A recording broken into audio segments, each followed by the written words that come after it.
And then when I found God in 2020, he told me, he was like, I don't believe in anything at all. And that's kind of how my whole family's been. My whole family doesn't believe in God at all.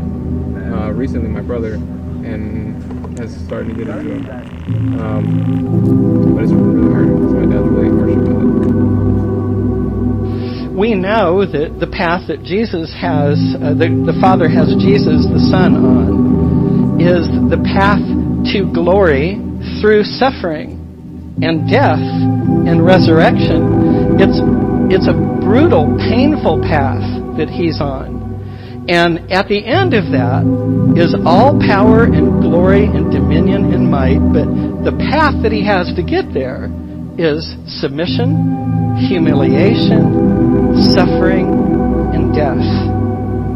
And Satan says, I just have a little quicker way to get there.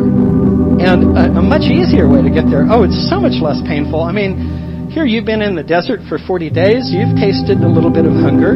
You've not eaten anything, and you know what it's like to suffer hunger. Can you imagine what it's going to be like to suffer 40 lashes instead of 40 days?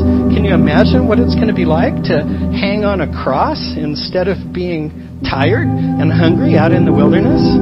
Can you imagine what it's going to be like to carry sin, something that you've never experienced before, that you're going to be the bearer of the world's sins, all the iniquity of the world on your shoulders?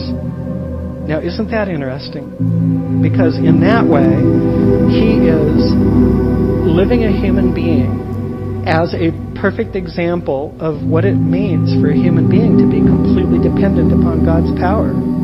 For a human being to be weak and tired and thirsty and hungry, he was in complete dependence upon the Spirit.